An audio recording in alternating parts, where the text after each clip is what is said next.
Muito obrigado, colegas do Partido Missão, e muito obrigado aos jornalistas aqui presentes. Demais, fico muito feliz, muito honrado, surpreso até, novamente, fico desconcertado com esses microfones todos. Então, como o discurso já foi feito, acho que aqui me abro apenas para perguntas, e os demais também, se houver perguntas para os pré-candidatos e candidatos ao governo, por favor, podem fazê-los.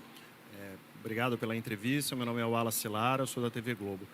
Candidato, o senhor falou sobre vários temas agora e eu fiquei curioso para saber, o senhor vencendo a eleição vai começar por onde? Qual é o principal, o senhor elencou várias metas, mas o que o senhor pretende fazer assim, vencendo a eleição, logo nas primeiras semanas, nos primeiros meses aí, como todos os candidatos falam, onde tem inclusive um certo entrosamento com o Congresso e consegue passar vários projetos interessantes?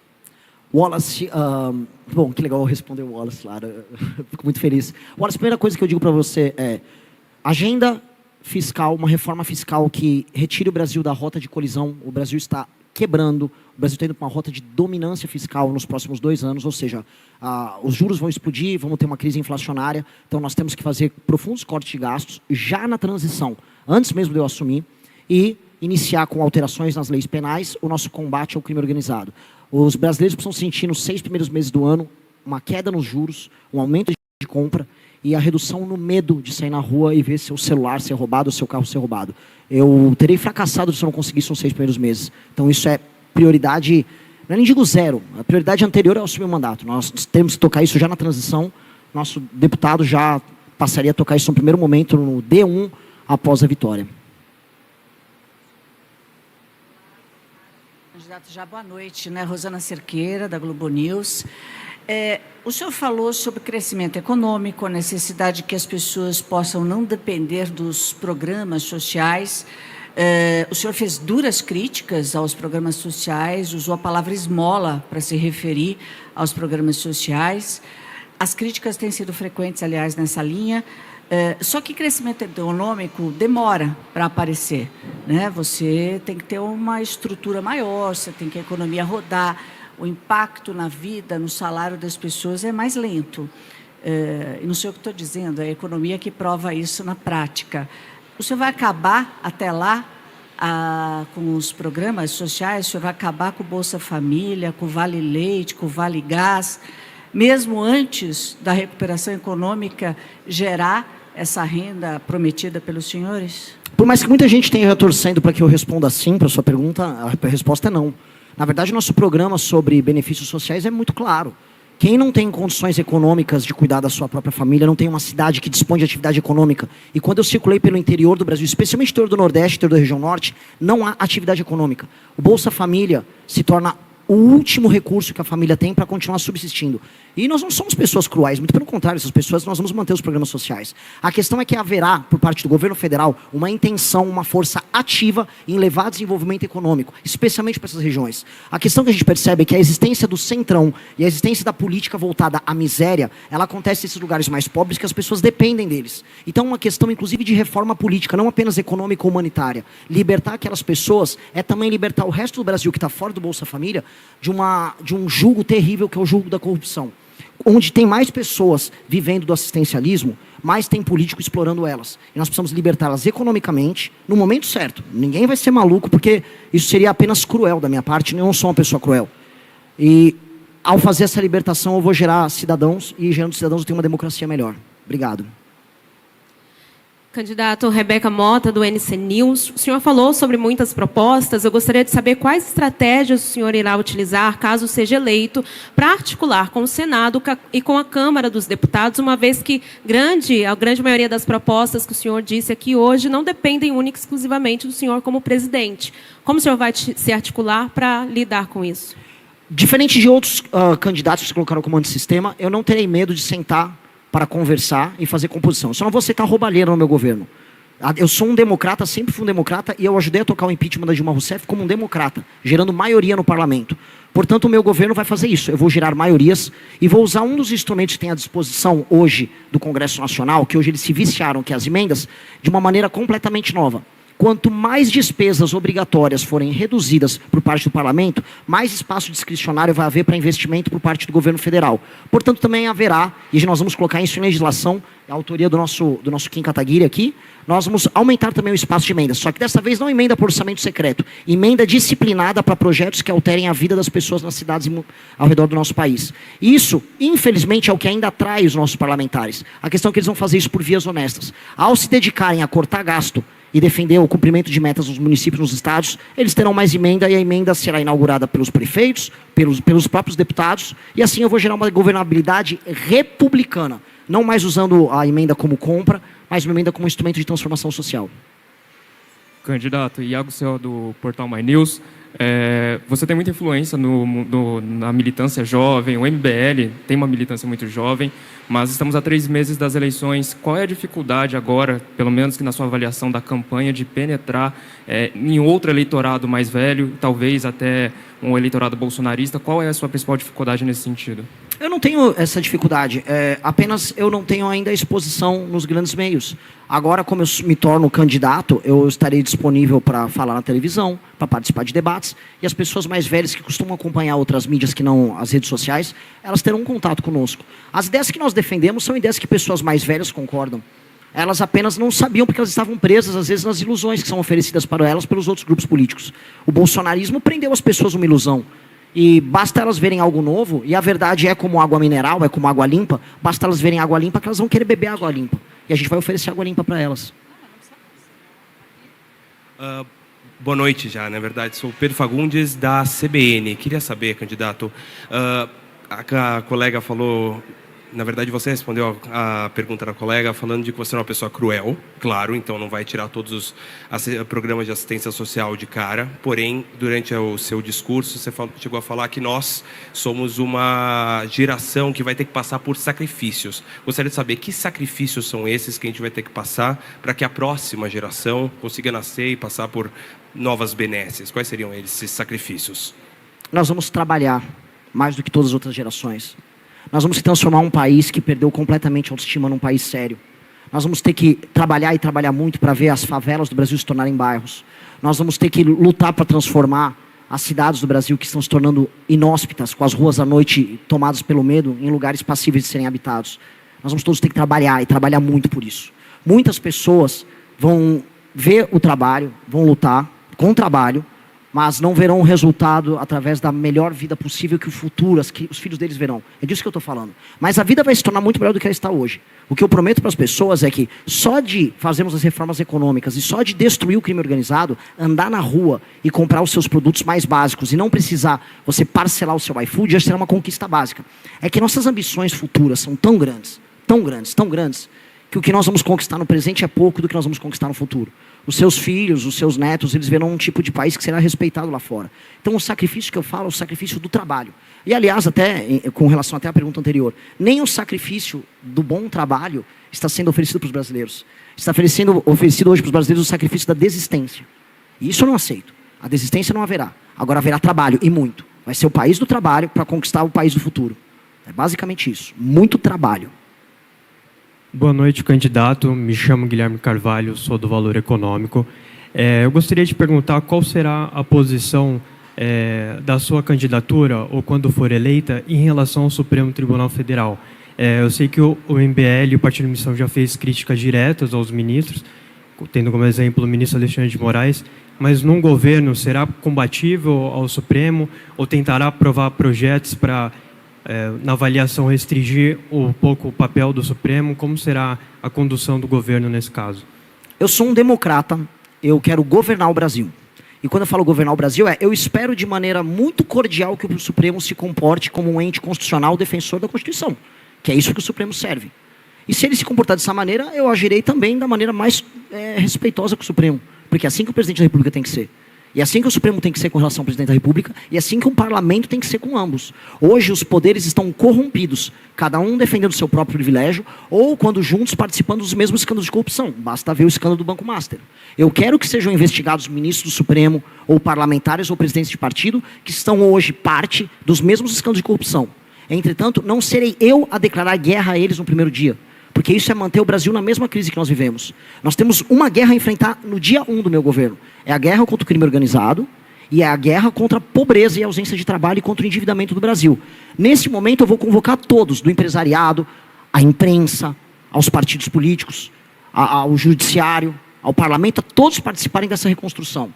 E espero que colaborem, porque quem não quiser colaborar com o básico, aí sim vai estar entrando numa rota não só de enfrentamento conosco, mas de pura vilania. A gente está sendo republicano, não estou comprando o discurso fácil da eleição do vou xingar todos os ministros do Supremo e vou falar que toda oposição não vai prestar. Isso seria o discurso fácil para eu ganhar voto aqui. Eu não vou fazer isso, eu já estou falando como eu vou comportar como presidente para passar os projetos que eu falei, inclusive na pergunta do Wallace. Que é, eu vou precisar me comportar de maneira republicana como presidente. Ao momento de eu ser o Renan militante, fui durante todos esses últimos anos. Como presidente, a ética que eu respondo é a ética da responsabilidade. E eu, nessa posição de responsabilidade, vou querer que o Supremo se comporte. Farei, aparentemente, 4 nomeações como presidente da República para o STF, nomeações republicanas, com um perfil escrutinado não só pelo Senado, mas pela sociedade civil, e espero que todos eles sejam sabatinados pela imprensa, antes sabatinados pelo Senado, com este perfil. E esse perfil vai determinar a nova maioria do STF, que será uma maioria republicana, uma maioria que não vai ter escritórios fazendo negócio, porque haverá um código de ética, uma maioria no STF que não vai mais ser fã das decisões monocráticas de interferência nos demais poderes, uma maioria que definitivamente não vai ficar julgando e usando o seu poder julgador sobre parlamentares que devem fiscalizar o STF, que é isso o sistema de freios e contrapesos que a gente aprende na faculdade de Direito. É isso que eu vou determinar através das minhas nomeações, mas tudo de maneira republicana. Nós temos uma outra guerra muito maior do que essa, que é a guerra contra o crime. Centenas de pessoas morrem todos os dias nas mãos do crime. Então, essa eu quero a colaboração de todas. E aí espero que o Supremo e o Congresso Nacional se comportem de maneira republicana como eu me comportarei. Candidato. Canielson Cambuim, revista Panorama. Sobre ministério, o senhor já tem nomes, está conversando, poderá haver ou não nomes de outros partidos no seu ministério? Eleitos pela missão terão que deixar a Câmara ou cargos para assumir ministérios no governo, num eventual governo do senhor? Bom, esse aqui eu já estou tentando convencer ele a abandonar minha liderança de governo para vir ser o meu super-ministro. Ele já até foi anunciado. Mas, sim, estamos conversando com muitas pessoas. Sim, nós vamos fazer composições republicanas com partidos. Não vejo nenhum problema, até porque as maiores democracias do mundo fazem isso. O que eu vou falar aqui para a imprensa, e vou deixar muito claro para vocês, é... Hoje, ninguém sabe o motivo pelo qual uma pessoa ou um político é nomeado para o ministério. Em países parlamentaristas, e infelizmente a nossa Constituição ela é confusa, porque ela é parlamentarista e presidencialista ao mesmo tempo, eu vencerei a eleição e depois eu tenho que vencer outra eleição que é da maioria no parlamento. Pois bem, vou fazer igual nos regimes parlamentaristas. Aqui estão os termos do partido político que venceu a eleição. Combate ao crime, reformas fiscais que alteram a dinâmica de gastos do governo brasileiro, reforma no Pacto Federativo, aumento de investimento em infraestrutura. Essa é a agenda. Todos os partidos, portanto, de maneira democrática, que queiram fazer parte do governo, subscrevam com uma resolução do seu partido, vinculando ao voto dos parlamentares essa agenda, e me indiquem nomes técnicos, sem nenhuma mancha no seu currículo, para participarem do meu governo. E sejam todos sabatinados pela imprensa como tem que ser. É isso. Esses são os critérios serão todos públicos. Candidato Samuel Pancher.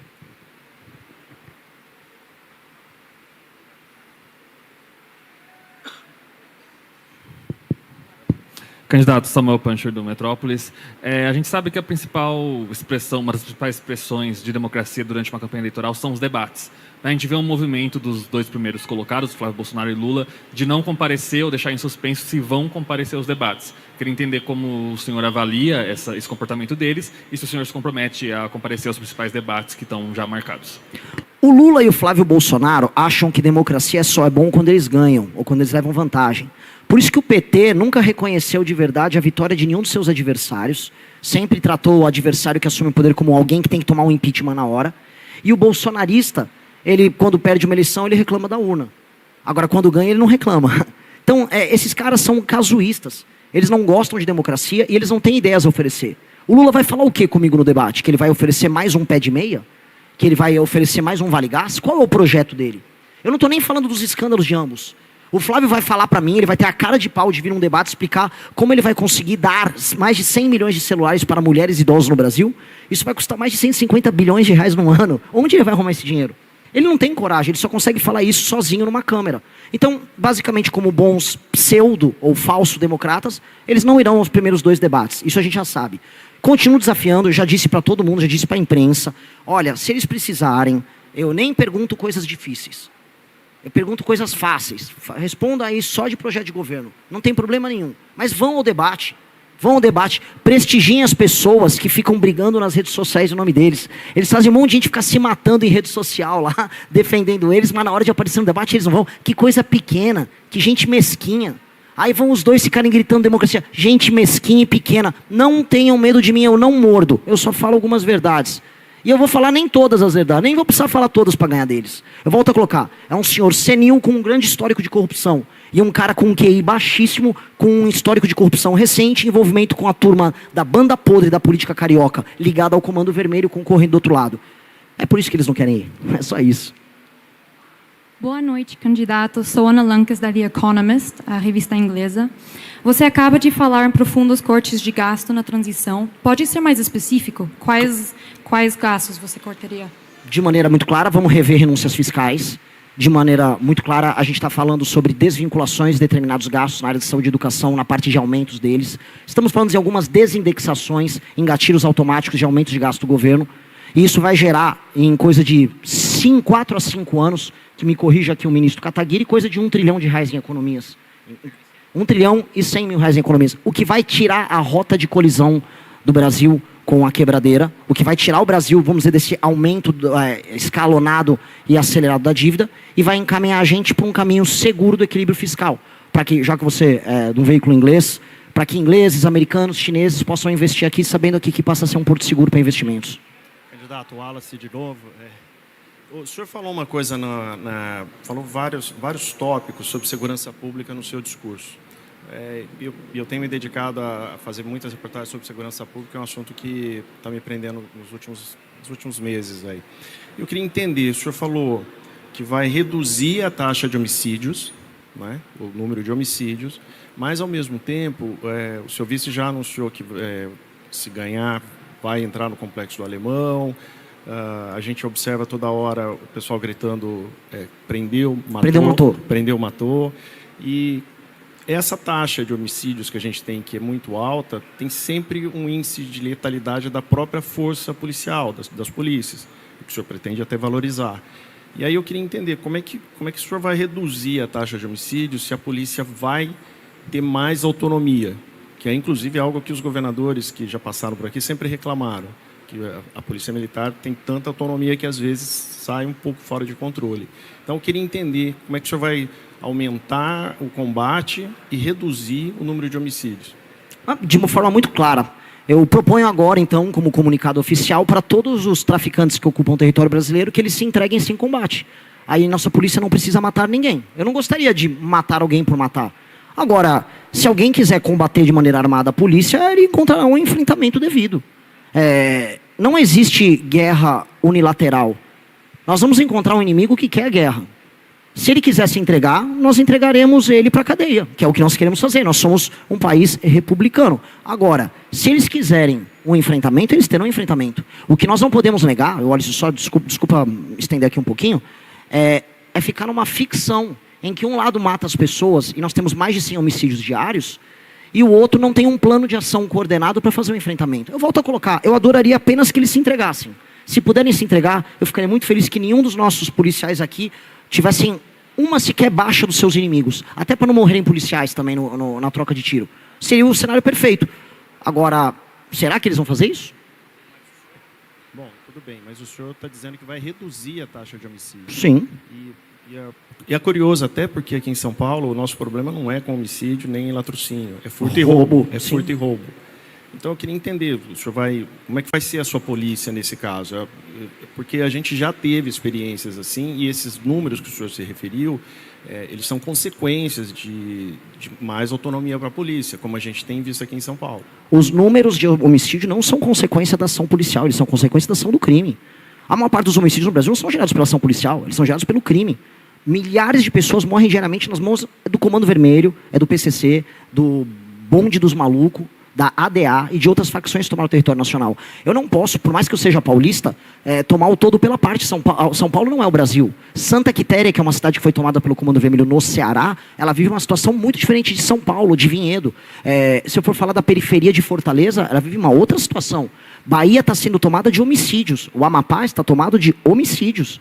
As pessoas têm medo do homicídio, assim como outras têm medo do furto e roubo, assim como mulheres têm medo da agressão de um eventual namorado, de um marido numa relação. Nós temos crimes diferentes, mas como regra geral para tudo, nós temos a impunidade. O Brasil se tornou o país da impunidade. E o homicídio se tornou regra nos lugares mais pobres do Brasil. Eu rodei todos esses lugares, do Pará ao Maranhão, e as pessoas me pediam desesperadamente, acabe com esses caras. Eu não vou necessariamente acabar matando eles. Agora, se eles quiserem atirar contra o policial, eu não vou impedir o policial de fazer uso das suas prerrogativas. É isso.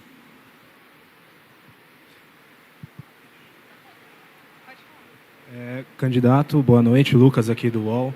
Queria saber porque em junho vocês retiraram a pré-candidatura do Kim ao governo de São Paulo e agora nas apresentações não teve nenhuma menção candidato a um possível candidato aqui em São Paulo, e a gente sabe que Minas, Rio e São Paulo decidem as eleições por serem os 3 maiores colégios eleitorais daqui do Brasil.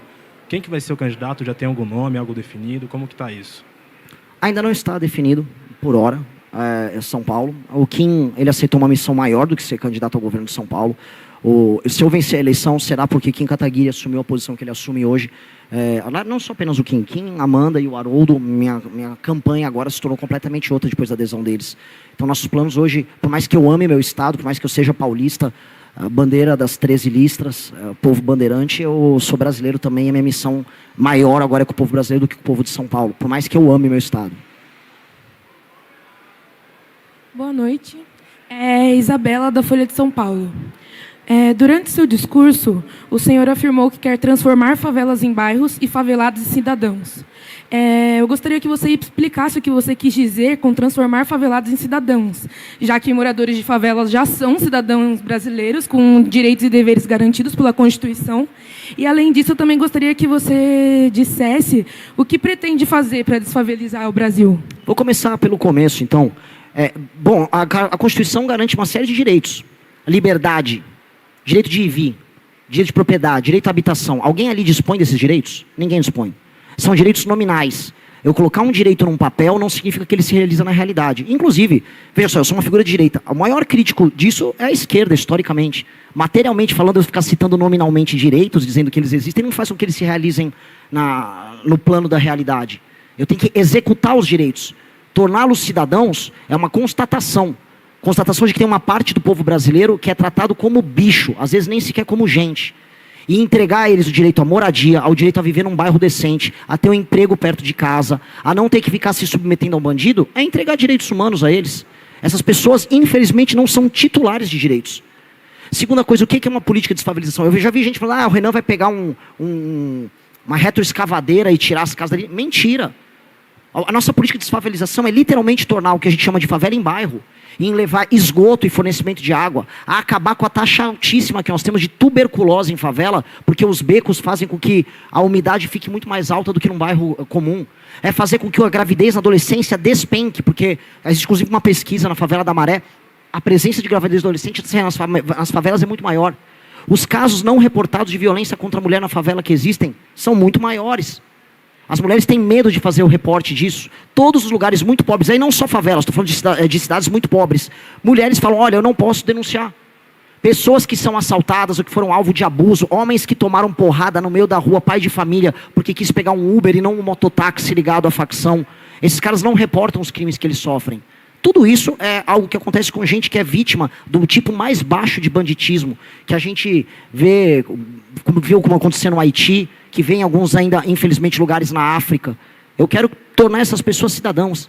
É isso. Isso é a coisa mais republicana, isso é a coisa mais bonita, e esse é o maior programa social do nosso governo. Tenho muito orgulho de defender isso. E isso vai vir com título de propriedade, corte de gastos do governo, um programa nacional de desfavelização, uma adequação desses bairros, e vai ser muito sensível o que nós vamos fazer. Quem mora numa encosta, Não vai poder continuar morando na encosta. Nós vamos construir um prédio para essas pessoas. Quem mora num bairro plano que já está se urbanizando e que tem até comércio, nós vamos terminar de adequar aquele ambiente, aquela pequena propriedade. Nós vamos fazer ruas, nós vamos levar saneamento, iluminação para esses locais. Nós vamos levar escola para esses locais. Isso é tornar essas pessoas cidadãs, acima de tudo. Essa é a grande política de desfavelização. E eu vou falar, se nós entregarmos isso, meu plano é entregar isso em pelo menos 15 anos. Mudou a paisagem urbana do Brasil. País sério no mundo não tem favela. Não existe país sério com favela. Nós vamos ser um país sério não tendo favelas. Candidato, boa noite. Matheus Dias, da Jovem Pan. Hoje foram apresentados pelo menos os principais projetos que constam no Livro Amarelo, como vocês chamam. São projetos, claro, ambiciosos, projetos que precisam de parcerias no Congresso também, para conseguir fazer com que esses projetos passem, que eles vão para frente. Durante o discurso tiveram críticas à direita, à esquerda e ao centro. Queria saber se no Congresso hoje, talvez até o Kim Kataguiri seja uma peça importante para conseguir isso, como que está sendo feita essa costura da candidatura do senhor com o Congresso e se há alguma aliança à omissão? Não, primeiro, com o Congresso a gente constrói o governo, não a candidatura. A gente vence a eleição independentemente de aliança partidária, mesmo porque o Centrão não costuma ser bem sucedido em construir eleições majoritárias, né? Razão pela qual eu sou muito cético, diferente de alguns analistas, sobre candidaturas do PSD ou importância do Kassab em tabuleiro eleitoral. Mas, enfim, construção com o Congresso haverá. Veja, eu pedi o impeachment do Bolsonaro no governo Bolsonaro. E eu aprovei esse ano, sancionado pelo presidente Lula, e com o voto dos bolsonaristas, projeto de lei de aumento de pena de furto, roubo e receptação. Então, assim, eu pedi a queda de um presidente, nós derrubamos o presidente petista, e ainda assim, uns votaram, os outros sancionaram nosso projeto. Então, uma coisa é você manter a sua coerência ideológica, a combatividade do seu discurso, que nós sempre manteremos, Renan vai manter, a nossa bancada na Câmara vai manter. Outra coisa é você sentar e construir naquilo que há convergência. E eu vou além. A parte mais impopular é a pauta econômica. E como o Renan explicou, hoje as emendas parlamentares são, infelizmente, o principal instrumento de negociação política, que é o que elege 300 deputados dentro da Câmara. Hoje ela está vinculada à receita corrente líquida, ou seja, quanto mais o parlamento aprova medidas de arrecadação, mais aprova imposto, maior a receita para transformar em emendas nos seus estados. Nós vamos mudar essa lógica. As emendas vão ser uma porcentagem das despesas livres, discricionárias, ou seja, em vez de ser quanto mais imposto você cria, mais emenda você tem, vai ser quanto mais gasto obrigatório você corta, mais emenda você tem. Então a gente vai transformar uma intenção, digamos assim, não republicana do Centrão, de ter mais emendas, num trabalho republicano de corte de gasto obrigatório. Na agenda de segurança, sequer nenhum tipo de incentivo de emenda vai ser necessário, porque veja, lei antifacção, mesmo com articulação contra do governo Lula em relação ao relatório da Câmara, foi aprovado com uma maioria folgada. PEC da segurança. A gente inverteu a lógica da PEC da segurança que foi enviada pelo governo e a gente teve quórum de PEC, inclusive com o voto do próprio governo. Então é uma pauta tão popular que o Congresso quer aparecer junto, né, voluntariamente. Então, nas nossas duas áreas principais, primeiro é a área econômica, nós vamos fazer essa articulação por meio da mudança de incentivo de emendas. E segundo, na parte de segurança, nem sequer precisa haver incentivo, porque é uma pauta popular boa para a maior parte do Congresso aparecer junto. Isso aqui seria um presidente da Câmara, pelo amor de Deus. Vamos lá. Candidato, Kátia Gomes, da Rede TV. Queria saber a proposta que o senhor tem sobre bullying nas escolas, que os casos têm crescido cada vez mais, né? Bullying nas escolas, muitas agressões, e também a parte da segurança dos policiais nas escolas de todo o Brasil.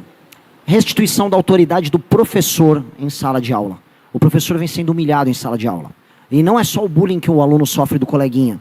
O bullying acontece hoje também com o professor. E o professor é a autoridade que tem que impedir não só o bullying do aluno para com ele, mas do aluno para com outro aluno. Hoje, o professor com medo e o professor desmotivado e o professor sem autoridade e sem instrumentos para sancionar o aluno que é indisciplinado, ele não tem nada o que fazer. Visitei escolas ao redor do Brasil e que estão no modelo das escolas cívico-militares que foram muito funcionais. Todas as crianças são muito disciplinadas.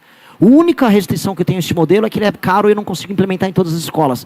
Porque há modelos híbridos, entretanto, que nós conseguimos fazer, em que há as figuras de autoridade e a formação disciplinar do aluno impedindo bullying. Outra coisa que está passando ao largo do debate, mas que muitas mães reclamaram, é a mistura de alunos típicos com atípicos em sala de aula e o aluno típico sofrendo bullying. Às vezes uma criança autista nível 2 ou nível 3, ela sofre bullying das outras crianças que são típicas. Nós temos que ter salas com atendimento especial para crianças especiais para evitar esse tipo de bullying também.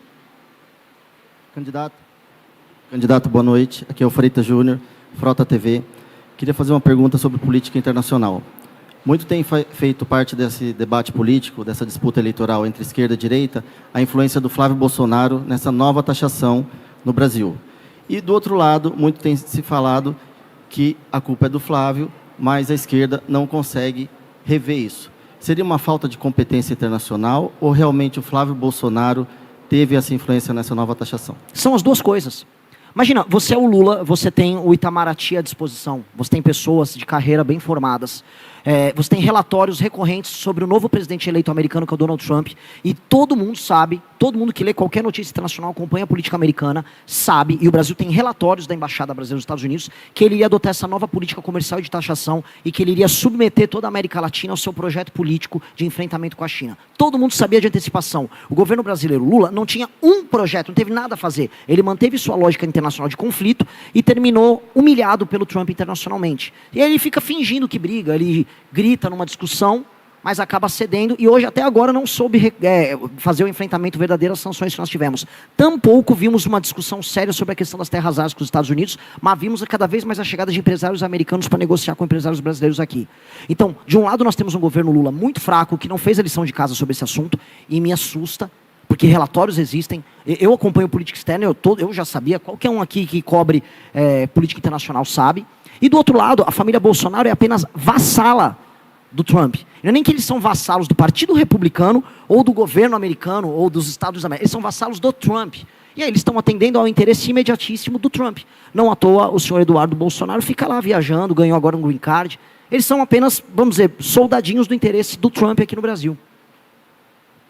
Candidato, as pautas das minorias, qual seria a pauta do senhor, se eleito, contra o racismo, contra a LGBTfobia, contra a misoginia? Qual seria a pauta do senhor? De maneira clara, lei e ordem, como para todos os outros cidadãos brasileiros. Se um gay for agredido por sua condição de gay e investigado isso, a pessoa tem que ser punida com o rigor da lei. Hoje gays, hoje mulheres, hoje negros, hoje brancos, hoje homens brancos e mulheres brancas e mulheres negras e mulheres pardas sofrem o mal da violência, o mal do preconceito em cada um a sua área. Alguns mais, outros menos. Para todos, lei e ordem. Nós somos hoje um país que a lei e ordem deixou de existir, e aí cada um sente a ausência de lei e ordem, cada um à sua maneira. Então eu vou garantir isso para todos. Agora, colocar que eu vou ficar o tempo todo me desgastando em políticas específicas, eu não assim eu farei. Não farei. Aqui eu farei um governo para todos. E o governo para todos vai garantir direitos humanos e dignidade para todos. Se um sujeito aparecer querendo agredir alguém gay por sua condição gay, esse cara vai sofrer todo o rigor da lei. A nossa polícia e o nosso judiciário, numa nova metodologia, com muito rigor e muito enfrentamento, com câmeras nas cidades, com investimento do governo federal em câmera, com um processo investigativo muito mais veloz, com um novo inquérito policial, tudo isso vai acontecer mais rápido e todos, brancos, negros, gays, héteros, todo mundo que seja, vai se sentir mais seguro. Porque esse é o país que a gente precisa viver. Eu gostaria de fazer uma pergunta em relação aos candidatos a governadores. Teve a situação do Ben Mendes em Minas Gerais, que disse que não iria participar dos debates, que as televisões não iriam chamar, e que isso poderia fazer ele mudar para o Senado. Gostaria de refazer essa pergunta ao Ben Mendes, se ele considera ainda essa possibilidade, e também aos outros candidatos a governos, se não participarem dos debates, ou se entenderem que as televisões não chamaram, não estão sendo chamados para essas discussões, se também tem essa possibilidade de mudar para o Senado ou para outras candidaturas, outros cargos. Pois não. Como é o nome do senhor? Guilherme. Um pouco mais alto. Guilherme, nós temos um projeto que é um projeto nacional e ele vai passar pelos estados. Nós acreditamos nisso. Os senhores estão aqui hoje e conheceram o projeto nacional da missão. Por causa disso, algumas forças políticas no estado de Minas Gerais, e também a nível nacional, o presidente está sofrendo a mesma coisa, querem nos impedir de participar dos debates. Por quê? Porque a experiência já tem mostrado que quando vencemos, quando rompemos a barreira do desconhecimento, nós convertemos apoio, e esse apoio é muito mais substancial. Então, por essa razão, lá em Minas Gerais, grupos políticos tradicionais colocaram uma regra de que o partido Missão não poderia participar dos debates, porque os debates é a principal oportunidade para que a sociedade conheça o nosso projeto, a gente rompa a barreira do desconhecimento e converta em apoio. Como eu estou aqui representando o partido Missão e acreditando que é o projeto que vai transformar o Brasil, passando também pelos estados, eu me coloquei à disposição da nossa nacional para que, se eles boicotarem a missão dos debates, eles não conseguirão nos boicotar no debate nacional. Por quê? Porque se eu não vou como governador por estratégia para que eles desidratem a nossa campanha e nos torne menos conhecido, eu me disponho ao Senado Federal, porque em Minas Gerais tenho o respeito e o conhecimento de grande parte da sociedade no trabalho que já fazia. O Senado Federal também é igualmente importante como um governo de Estado. Mas o meu desejo, já disse aqui a Nacional, o nosso desejo é concorrer a governo do Estado de Minas Gerais. E essas forças políticas, elas precisarão de entender que nós temos projeto e nós vamos debater ideias. Nós não vamos para os debates para buscar lacrar, nós não vamos agredir ninguém, nós vamos lá para debater ideias, apresentar propostas. Então, hoje, eu estou 100% à disposição do nosso partido para concorrer ao governo do Estado de Minas Gerais e nós vamos debater ideias. Nós vamos debater ideias. Candidato, boa noite. Juliano, do Jornal Estadão. O senhor citou no discurso e voltou a falar agora sobre a redução da taxa básica de juros. Queria entender como que o senhor, a equipe econômica, vai fazer isso, considerando a independência do Banco Central, para além da questão do ajuste fiscal que o senhor citou e da desindexação dos gastos obrigatórios que o deputado citou há pouco. Definitivamente não será na marretada ou colocando um presidente do Banco Central irresponsável. Na verdade, as medidas que foram listadas por nós, que vão ter um impacto fiscal de 1,1 trilhão em coisa de 4, 5 anos, ao alterarem a trajetória da dívida, eles acabam também alterando a expectativa de mercado sobre a capacidade pagadora do Brasil. Isso faz com que o Banco Central possa ajustar a taxa de juros com uma calma, não mais para ficar ajustando o susto que a gente vive. É basicamente isso. Você faz primeiro a política fiscal baseada no corte de despesa e com base nisso você está, vamos dizer, capaz a poder outorgar ao Banco Central essa força para reduzir os juros. É apenas isso. Não haverá essa questão meio mágica que ficam pesquisando por aí. Sem corte de gastos, não há redução de juros. Ponto. E vou falar mais. Candidato que vai falar que vai baixar juros sem fazer esse mesmo receituário meu, está mentindo e eu vou denunciar. Candidato? Aqui. Boa noite, eu sou Abraão Ramos, da TMC. Dada a importância do Estado de São Paulo para o Brasil, é claro, o senhor vai governar para o Brasil sendo eleito, como é que o senhor pretende manter essa relação com o futuro governador de São Paulo, caso não seja um governador do Missão? A mais republicana possível, e não só com o governador de São Paulo, que não será alguém de esquerda, mas inclusive com os governadores de esquerda. Eu vou ter que lidar com governadores em estados que hoje você tem índices de criminalidade altíssimos, que poderão ter reeleitos governadores oriundos do PT. E até com eles eu vou ter que dialogar e conversar muito. Quanto mais com o governador de São Paulo, que eu creio que irá contribuir muito, não importa o seu partido. Espero que seja alguém do Partido Missão, mas que tenha contribuído com a nossa agenda.